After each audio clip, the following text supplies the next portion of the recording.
if anybody can convince 1.4 billion people to go and spend 2 hours in a dark room and watch a film, you've done a great job, right? Absolutely. Films are so subjective. You can have a bad day and you can go and watch the funniest of films, and you will come out and it could be the dumbest film. Because my point is that, because the story is that, I can't call it the Godara Kand because then the connotation will be something else. Correct. I can't call it the 2002 riots because the connotation is going to be that. My point to pick this story, and I'll tell you why we picked this story for specific reasons.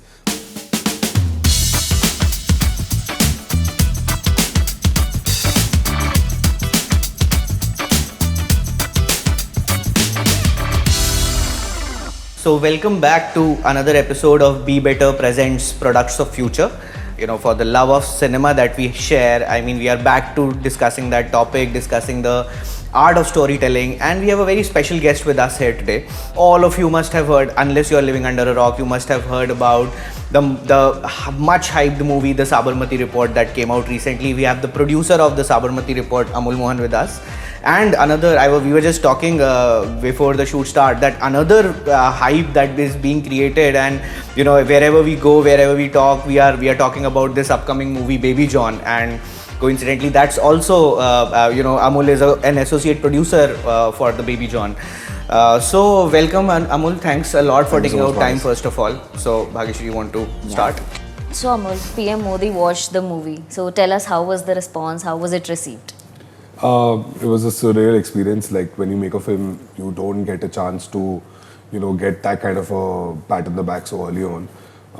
The movie released on 15th of November, which also happens to be my birthday. I didn't plan that. But on the 17th, which was a Sunday, Ekta and I, we were speaking, and we were talking about, oh, you know, the numbers are good, and today Sunday is also looking very well. Numbers are doing very well for us. And we were like, we want one major push, you know. We were just figuring out, oh, should we call some of our influencer friends and tell them to post or something like that. It was just a very vague, and that's a very, you know, producer, marketing and everybody, distributors on that big con call, and we were just having a conversation like that. And we hung up the phone, and randomly at some point, and I just keep going to Twitter, like, especially now when the release is there, you're putting so much content out there, and I tend not to put out content so much on my Twitter per se, because I just want to see what's the general situation and not on people reacting on whatever. So just to see that, and I was seeing some of the things, and all of a sudden I get this thing on, like, while I'm scrolling, and I'm like, what? And then it was crazy because it was PM Modi appreciating the movie, and he's asking people to watch it. Wow. It was a mad one. And so I called Ekta. I called my brother first, and then I called Ekta, and then we all were just screaming on the phone like kids. The sheer excitement of that conversation first. And then, you know, from that point on, the movie got on to a different zone. A lot of people, we started to get different kind of attention, which is always great because you're trying to get as many as eyeballs when you're making a small or a medium-sized budget film. Absolutely. Like we were. We want as many people to at least have a conversation, because if there is conversation, that might convert into tickets. You know, you're not doing that with big pushpas and whatever else in the world, because there is enough hype on those films to begin with. So we were very like that whole experience was tremendous. And then randomly enough, I got a call from one of the people that we worked with on the film, and he said, please answer the call. There's somebody trying to call you. They're calling you from the PMO, and they want to figure out a screening. Wow. And I'm like, buddy, what are you saying?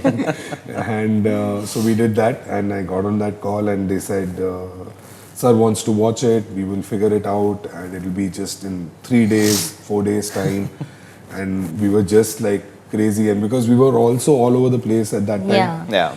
So yeah, it's crazy. And then eventually he watched it. He saw the whole film.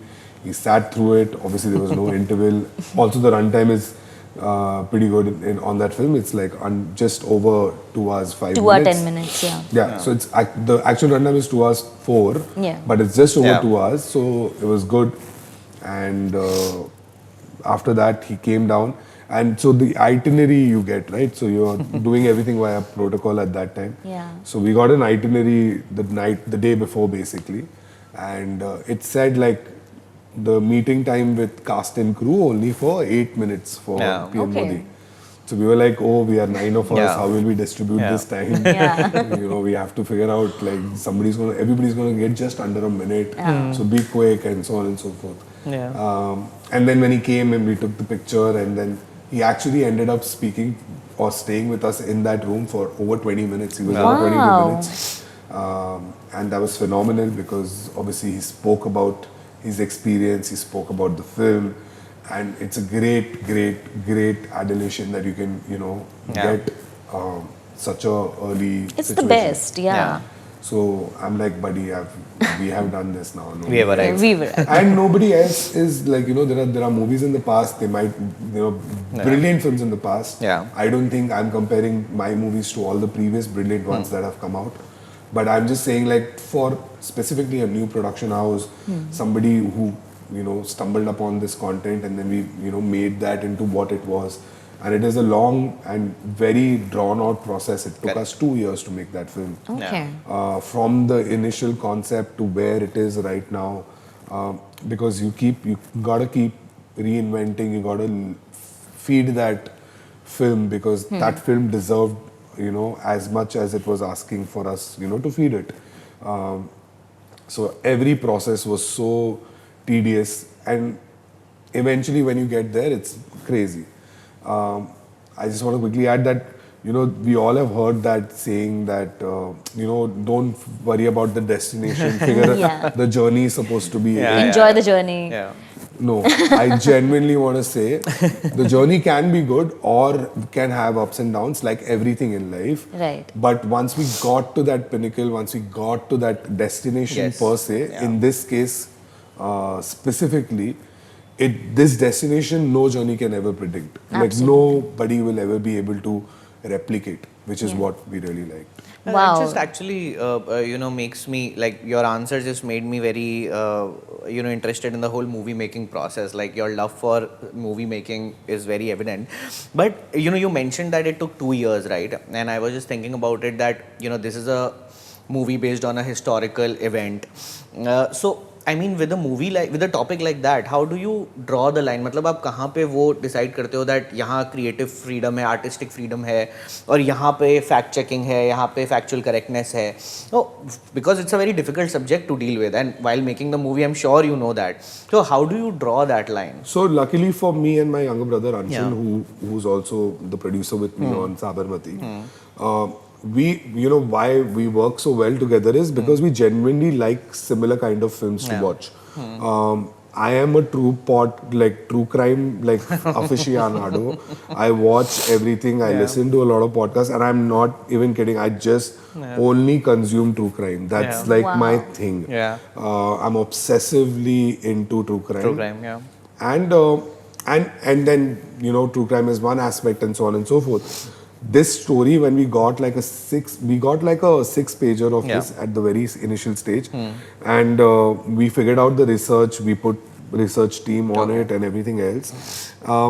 So the way we draw the line is that what I told my writers, or what our initial conversations were, which became like the base for us to build on for this film, was that give every character, every person in this film a nuance which has happened in the true life. Yeah, like a backdrop. So, and which has true event significance, like not even events, true mannerism. Yeah. So, for instance, when we've drawn out Samar's character, which Vikrant has played in the film. Yeah.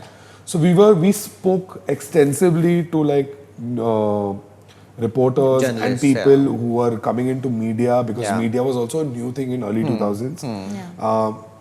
We spoke to a lot of Hindi journalists, all of that, and we did extensive Zoom calls. It was just me, my brother, and the research teams. So no writer also. So we wanted it to be a scenario where research team is feeding them all the situation. Interesting. So we did we have hours and hours of that recorded Zoom calls. and asking them specific, personal, mundane questions. Like, what would be your day like? What would be if there was just a parliament session going on? What would be a day when you would just go out there and interview like a dumb story? Because there are dumb stories. Exactly. Because And there are that slow process news adds days. to the authenticity also. Yeah. So we asked them all these questions. We Yeah. were very lucky to meet and speak to so many of those guys. Yeah. Because we wanted to ask and we drew out things from them. Yeah. Most of it is actually based on all of those information. Interesting. So we told the writers when they were doing the character sketch after research was shared with them that, buddy, this is their plan. Like, this is what he would do. He would go out there, then drink, and then go out there and mingle with his friends. How press club would not allow you to get in. How all of those small frustrations are inbuilt into this character. Because eventually when you're making a film, you have to be crisp and you have to say the story under the garb of slight entertainment, slight commercial aspirations, slightly not being monotonous. Absolutely. So you have to hit all of those markers and then you have to find those correct bullet points for us to hit, because then you have to be in that structure. So we kept telling the writers to then fall back on things like this. I've heard about method acting. This is the first time actually learning about method producing, method writing. No, because the thing is, my actual background is creative producer, right? Ekta gave me the opportunity 12 years ago on a film, Equivalent, the first film. That was my first film as a creative producer. So, and I'm very intrigued with this whole idea of you have to be prepared. You can't, and my actor or my spot or my lighting guy can ask me a question and I should not be saying, especially when you are making a film which has that kind of connotation, because historical it has significance. and it's a true event and it's an event that divides people. It's still polarizing. Exactly. So you have to be very clear, very meticulous, because nobody, see, in the now almost 4 weeks of the film's run, not a single person, at least to me, hasn't come up and said, you showed us factually incorrect things. Because that's the one thing we were so gung-ho about. Because you cannot question my facts on this film. You can question anything else, but you will not be able to do that. But Amul, on that, I mean, I was about to come to that and addressing the elephant in the room, that while this whole process was happening, and you are yourself, like you said, very active and opinionated, and we were talking about it. So at some point of time आपको पता होगा कि it will have some polarizing effect, या फिर कोई ना कोई तो कहेगा कि ये one sided view है, आपने दूसरा side नहीं दिखाया. So do you prepare for such things? या Absolutely. How did you? Absolutely, because see, we are also people who are conscious. We understand all of those ramifications. Movies can have that impact. Yes. It has had those on me. I can't speak for the second or the third person, because movies, anything you pick up, you're watching, it's a very influential medium. Exactly. So we can't be so tone deaf and imagine that we were okay about it. So if you've seen the film, if you know the film, I always keep telling people only one thing. Whoever is like either on the fence or don't want to watch it or has a very strong preconceived notion without watching the film, that please watch the film. Because if I don't convert your opinion on all these other ideas in your mind, then I have mistaken as a filmmaker or as a storyteller. Because my point is that, because the story is that, I can't call it the Godhra Kand, because then the connotation will be something else. Correct. I can't call it the 2002 riots because the connotation is going to be that. My point to pick this story, and I'll tell you why we picked this story for specific reasons. We actually got this story just in 2021. Okay. At the end of 2021 is when I heard about this incident and I was intrigued. The trigger point for me were two things. The one thing was, just before that, the 2 years we spent in 2020 and 2021, we all remember there was a dark time we don't talk about right now because we've shoved it down very well, is the COVID period. And we all have done it. We used to get up in the morning, look at the local BMC numbers and say, oh, only 5,000 people have died. It's getting better. It's getting better. So we made people a statistic in our conversations, in our mundane, macabre conversations. We were so inhumanized to that situation because we were looking at going out and having a life, a normalcy. We couldn't wait, actually, And So when I heard this, and I'm like, I was really pissed off that we made them a number. Just because our country has such a huge population, we tend to overlook that completely. Yeah. And so when this story came to me and they said, oh, 59 people died, but nobody talks about them. Everybody moves on to the events of not 27th February 2002. Yeah. Everybody and anything you will also find in research, they have spoken about what happens on the 28th of Feb, 1st of March and 2nd of March. Those were the riot Yeah. days. Yeah. So they don't talk about the trigger point for that at all. Like Yeah. what is the situation? And for me, the second point, well, like I was trying to make the point of what intrigued me to get onto this film, was the second point was that this film, for me, changed the whole fabric of this country. Correct. Absolutely. You have in that time period a CM who's a caretaker CM Yeah. of a government which is already in power. Yeah. That person who's the caretaker CM is not really popular in the whole hierarchy. There is elections at the end of The year. Yeah. So he is a sitting duck. People are looking to pull that Exactly. person down. Yeah. That CM is now the PM. He's never left a public chair since then. Correct. Since that event. Yeah. Yeah. Since October, November Yeah. of 2001. One. But he's never left a the public office since then. Exactly. And he's only gone to the pinnacle. That's the change, right? Yeah. That's the new, that's the way you are looking at the country, Yeah. even at the state or at the country. And we are not politically driven. This film doesn't have a political agenda. We have a human agenda. Yeah. Politics is a part of it because power plays politics. Yeah. Yeah. If you are power or you are influential and you have some muscle, Yeah. you will always use it in affiliations of politics, media, nexus, all of that. So Yeah. that was the Yeah. whole idea. So that is the trigger for what I feel is New India. Yeah. So that's what. So since you were talking about New India and the movie says Bharat का रहने वाला हूँ, भारत की बात बताता हूँ. So tell me this, like going further in future, what do you think is the future of storytelling when it comes to movies like this? Because see, while you have very emphatically said that like you did not intend to polarize people with this movie, you wanted to narrate a real true incident and talk about the facts, but what we've seen outside is that people are hugely divided on how this movie has come out, and even like some are calling it brilliant storytelling while some are calling it propaganda.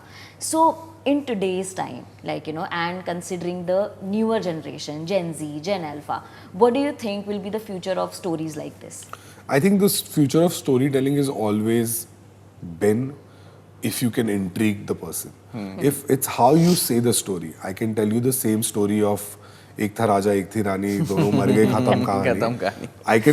I can tell you there were two lovers, they were really very much in love. Yeah. They were from two different kingdoms, they came together. It's the way I tell you the story. Yeah. It's not how quickly you get there, it's how you plan to get there. Right. Yeah. Hence, screenplay is the most critical aspect of filmmaking, period. Yeah.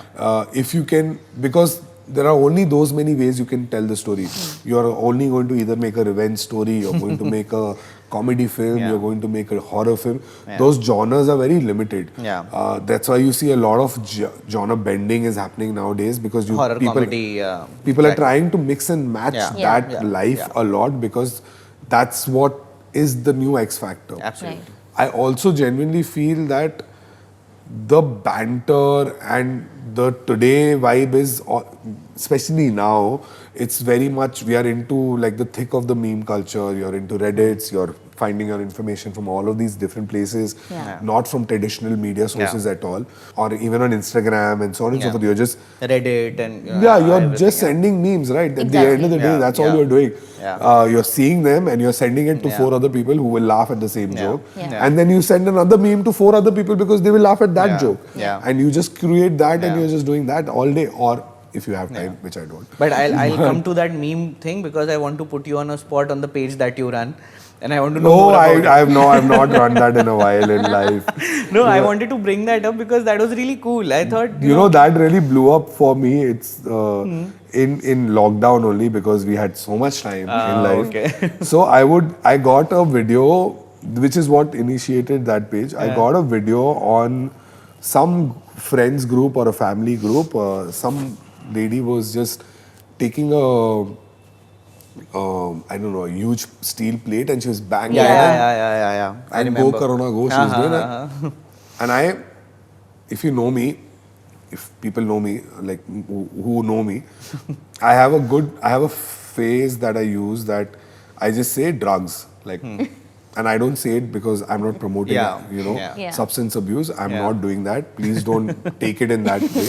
Yeah. I am saying it because I feel that, when I see something out of the ordinary, which is not practical and which seems like what the fuck. What the fuck, yeah. Sorry if I can say what No, the no, fuck, of I don't course. know. You can say whatever you want. Yeah, so I'm like, what the fuck is going on? Artistic freedom. So I genuinely, even if I know you or I'm talking to you, right, and somebody else is doing something and I'll be just like, buddy, he's on drugs, bro. These are drugs. What is going on? So that's a general thing. So I'm so picking that up. So I posted that picture on my Twitter and I said, #drugs. Like, people are on it. Like, we'll see this, what is going on. And I also posted it on my Instagram. So that lady who was in that video, she reached out to me. Oh, interesting. So she said, I'm not on it, but I'm posting this. It's very funny that you've given this caption or whatever else. Yeah.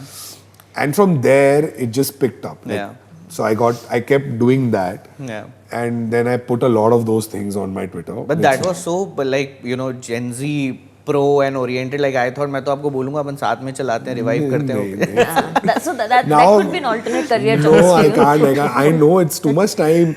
It's to create that. It's to find it funny. I'm like, no, buddy, it's okay. Just put it out. It's fine. But I mean, on that, I just, because we are talking about this, like, do you choose stories or tell stories? Like Baby John obviously is one example. Sabarmati Report could be another. You can probably tell us more about it. But do you select stories or choose stories as a producer that are now appealing to a younger set of demographic? Is that a conscious choice? No. Or that's not, It's the story you want to watch.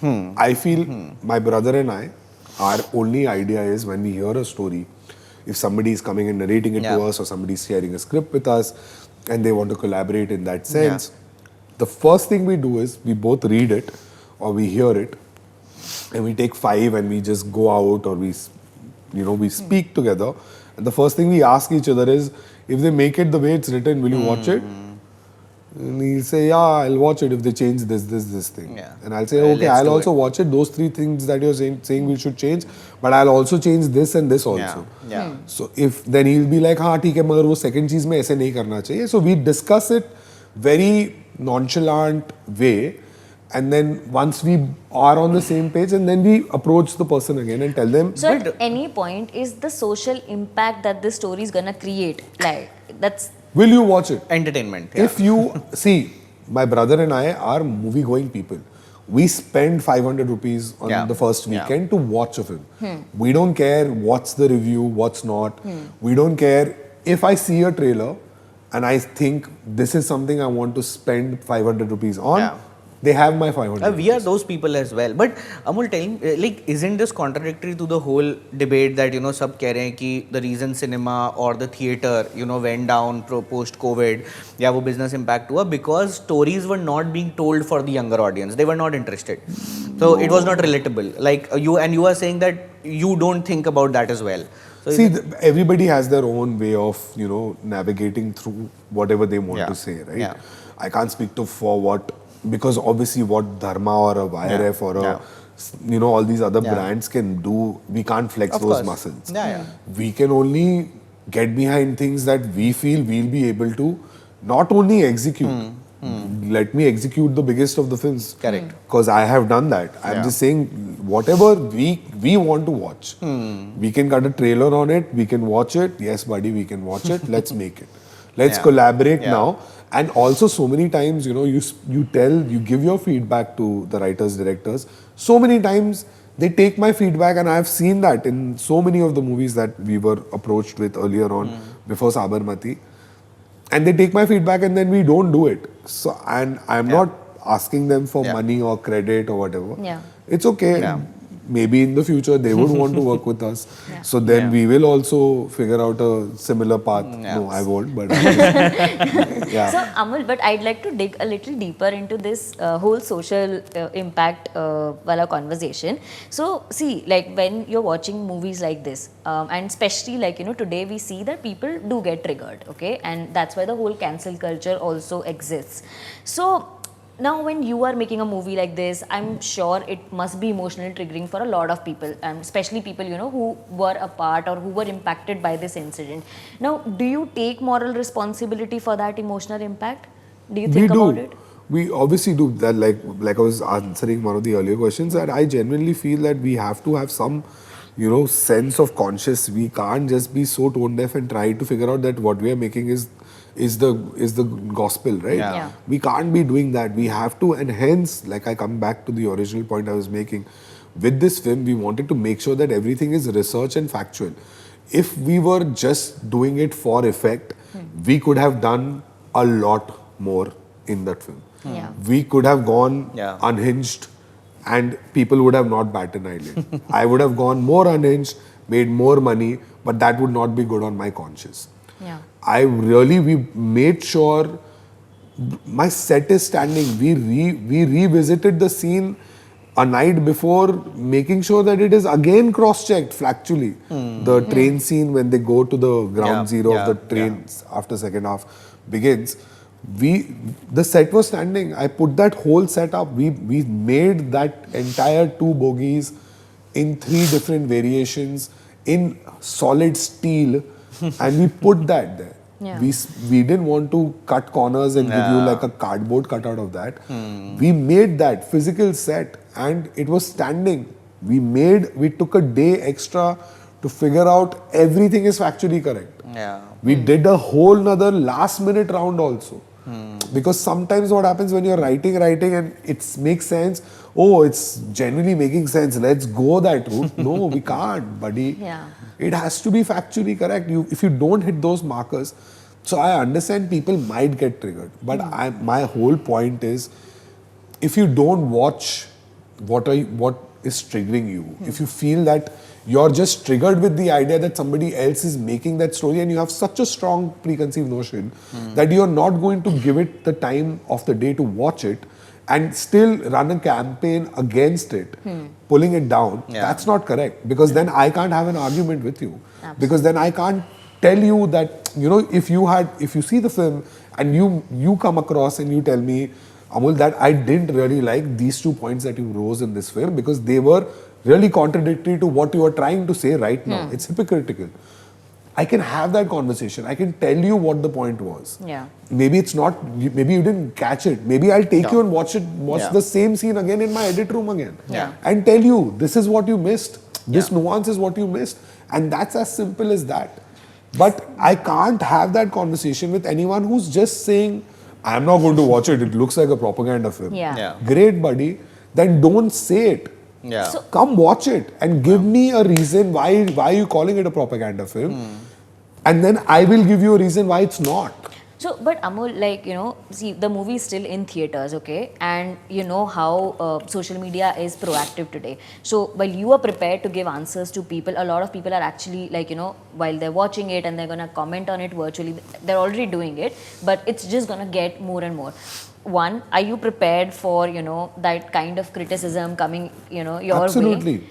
You're making a film for an audience, or our benchmark audience is 1.4 billion people. Yeah. If anybody can convince 1.4 billion people to go and spend 2 hours in a dark room and watch a film, you've done a great job, right? Absolutely. If I'm doing it to a certain amount of audiences, I can't convince everyone that it's a good film or it's a good story. Yeah. I can't convince that. That's never the opinion. Films are so subjective. You can have a bad day and you can go and watch the funniest of films and you will come out and it could be the dumbest film. You can come out and watch Dumb and Dumber and come out and say it's the best comedy film I've ever seen. Because I was having a bad day and that movie made me smile. It's as simple as that. It's subjective. And you can have a good day, go in and watch the best film And you'll be like, no, buddy, it was boring. Yeah. There's something else happening in my life at that time. So I didn't really like it. But also, I mean, on that point, like controversial subjects like this, or let's not even say controversial subjects per se, but which appeal to a certain set of political ideology. Let's even, for example, a movie on Indira Gandhi or a Jayalalitha or anybody, or this event, for example, that you made a movie on. Like, is that also there? I mean, from a producer, because from a business mindset, right? Is there also a thought that there's a short success formula because वो certain set of audience तो देखेगा ही या फिर उसको तो पसंद आए और promote भी करेगा, of course. नहीं, मगर ऐसा you can't on a hinge, like on a gut feeling, can't mount a film with. But what would the businessman Amul say to that? I am not a businessman. I am only a storyteller. That's why I always take credit also on films, because I am not an executive producer. I can't execute produce it. I'll run it. I'll overlook it. But I will not execute produce it. I'm not running the monies for you. Because my whole and pure soul is that if I'm a producer and I understand what a director needs on the day of shoot, how do I make them both meet? How do they both come on the same page where his creative integrity is not questioned and the financial aspirations of our film doesn't get compromised? How do we make them two meet and still give you bang for your buck on that day of the shoot? Today you're doing this setup. It's obviously money out of your pocket, right? If I'm not going to give you bang for your buck, if there is some scenario which is a fuck up behind the camera, it's always going to affect on your numbers, on your underlying numbers. But at the same time, you're not going to creatively say ki nahi yaar ye nahi karte. Let's get a smaller studio. Because it's only one guest today, let's get a smaller studio. You're not going to compromise that. Cut corners on that, Because you're taking that financial call. Absolutely. And that's not the businessman you. Is it not? It's the creative you. 100%. And it's the same. But at a slightly larger level, when your conversation then goes there. What happens with the film eventually, like I was saying in the last answer, it's a very subjective medium. You can watch the same show, both of you together, sit and watch same Game of Thrones and have a different opinion. 100%. You can go on to binge it, you can go on to start Breaking Bad at the same time. I'm just giving an example, vague example, but that's how life is. That's how consumption is, So Amul, okay, because we are nearing the end, I'd like you to address a few points. You talked about the director. There are rumors around that the director, the original director, actually walked out of the movie because of ideological differences. What do you have to say about that? He didn't walk out of the movie because of ideological differences. He made the film. 90% of the film that he made is there. He made a cut. We saw the cut. We felt that there are some scenes that he needs to reshoot because they are not having the impact that they had. We asked him that, sir, we will get another director who will come and shoot these, reshoot these scenes. And it will be a 4-day, 5-day cost to production. And we are okay to bear it. I am not taking away your credit. I'm still going to tell you to please come on set. But we want a different tonality on these scenes. And it's a creative call. We want you to be still helming it. Don't take away your name. We are not going to pay you also. Everything that is there is hunky-dory, same as. Because we had the conversation, he didn't have a conversation back and sent an email from his management that same night saying he wants his name out of the film. So that's also the point that is in the film, that it's all about narrative. He got to speak first, hence you're asking the question. I didn't get to speak first, so now you're getting the real story. But that's okay, that's fine. My entire ambition on this film was to always take people and work it together, because it's my first film. I don't want to take any bad blood. I don't want to take any bad vibes. That's not us. We wanted to take everyone together and complete the film the way we envisioned it. 90% of the film is him. It's still him. And it's a pity that I could not convince him otherwise. He didn't give me a chance to give this conversation a second conversation. First conversation, and his knee-jerk reaction is the reason he's not a part of the film. We would have loved to take him everywhere around with us. That's awful. But I think that's a part of the business, so, you know. No, but it's really sad also. It's sad. It's because sad. we wanted, no producer, if this podcast, eventually when you see it, if the audio is not good. Yeah. You're going to call and ask Amul if he can do this again, if it made sense to you. Yeah. And we would figure it out again.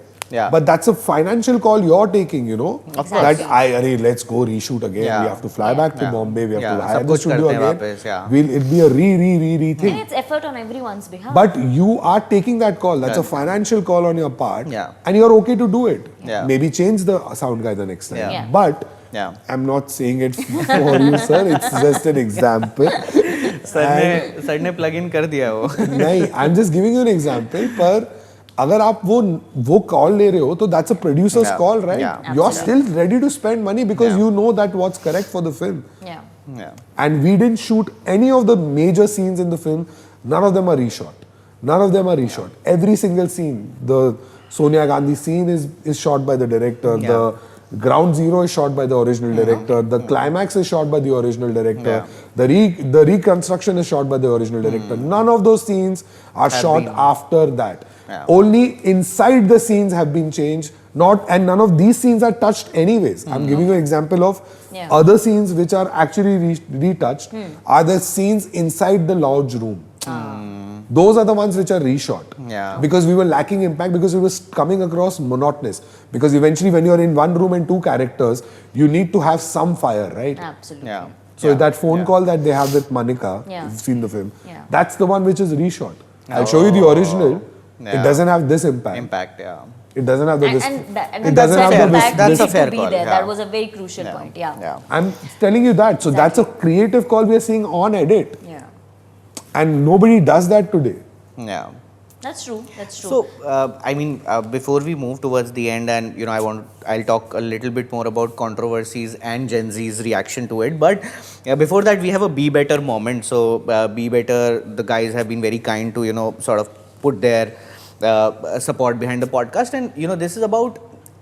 So, because you know this entire topic, like you know, she just asked you about how you take this entire reaction. I mean, this causes a lot of. I'm sure as a filmmaker also, there are moments of stress. You know, there are moments where you feel कि यार मतलब इतना गंदा क्यों लिख रहे हैं Twitter देखकर. How do you deal with those moments? Like it's more of a, you know, larger question, because we just want to know in your line of business, like how do you deal with those moments of stress? And I'm sure these are very high level stress for you, because यहाँ Twitter है, यहाँ बहुत सारा मतलब, you know, there is a lot of narrative, political narrative भी included है. So how do you deal with पैसा भी लगा और आपका तो पैसा भी लगा हुआ है. See, the thing is that stress is the biggest part, and what I generally try to do is not keep it stressful.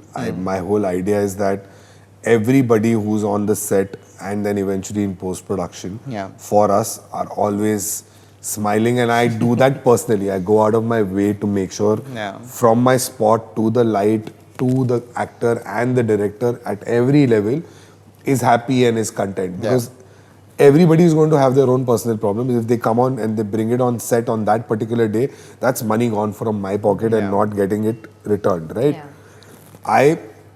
So I deal with stress in that manner. I make sure that everybody is hunky-dory. But as far as stress. As far as the other part of the question that you're asking, I don't see it that way. I see it as the love I'm getting from the others. You have to find solace in what's right? If I get into the wormhole of one bad review, and that one bad review can't dictate the 18 good comments or personal messages that I'm getting, that's not good math, right? I need to gravitate towards where the love is. If I keep getting pulled into that scenario, that's what's going to make it, that's what's going to make this success bitter also.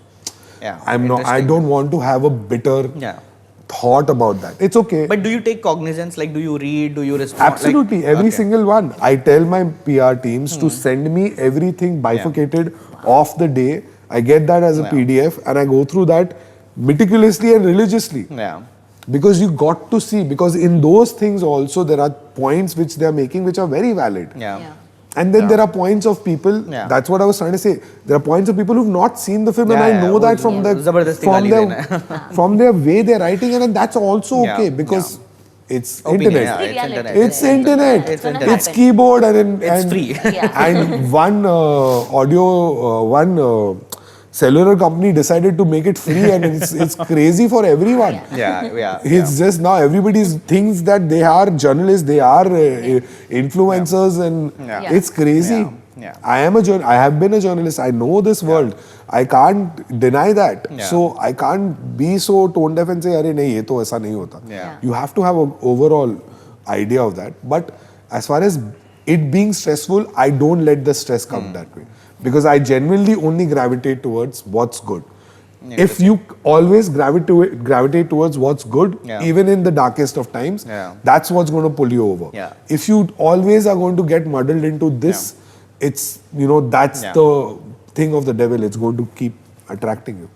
Okay, my one final question to you, Amul. Another thing that we've recently seen is that Vikrant Massey has taken a break from acting. So we have to address the elephant in the room. He's been a vocal, leftist, and now he's done this movie with you. He's played the lead character who is quintessentially on, leaning towards the right. Has the movie been a reason, of abetting this break? See, I can't comment for why he did what he did. That's everybody's own way of figuring it out. I don't think that we were together till 3 in the morning and he posted that at 4. And you had no idea. Yeah, we were together because the next day was the day we were meeting PM sir and the screening was at Sansad Bhavan. So this is the night off. And the next morning was the screening. So we were all together, anticipatory and happy and like bubbly and like anxious, different emotions for everyone, and we were very chill about this situation. No one saw this coming. No, and at 4 in the morning he tweeted it, and I'm just about to go to bed, and I'm like, oh, Anshul has liked it. I didn't even read it. I liked it, and I fell asleep.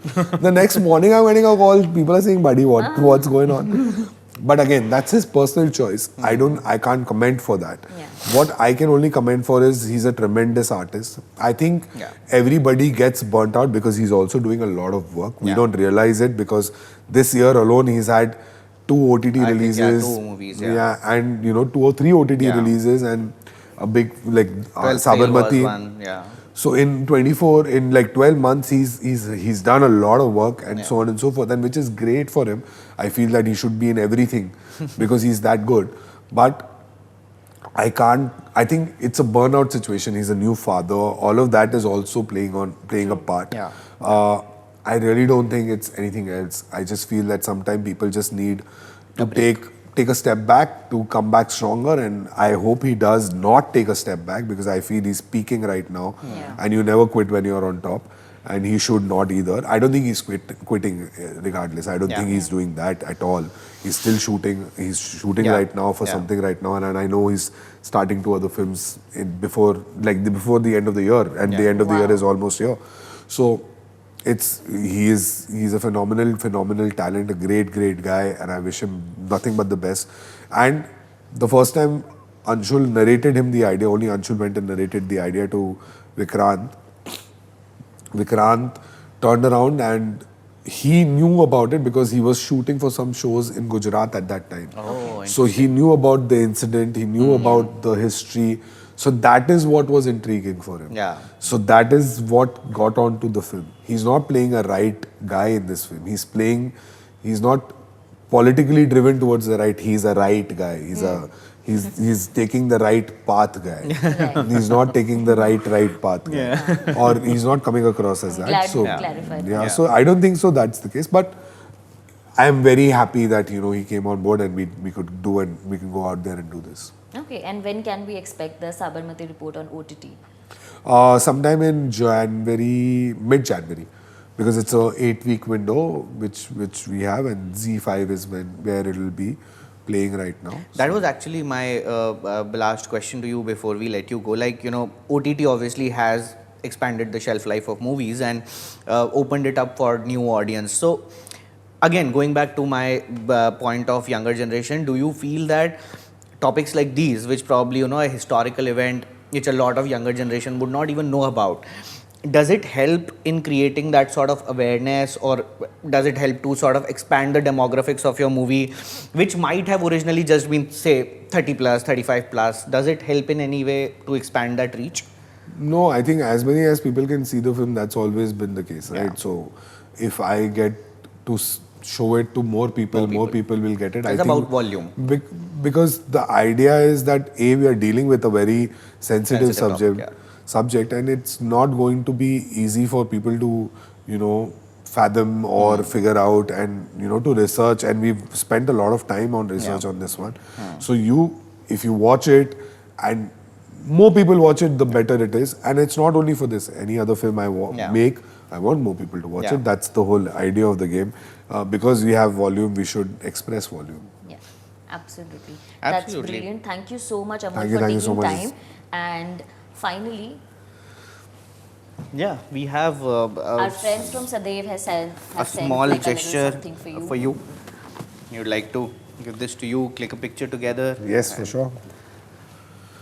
This is not going to be on film, no? Then thank you so much. Thank you so much. Thank you so much. Thank Keep it here. you. Yeah.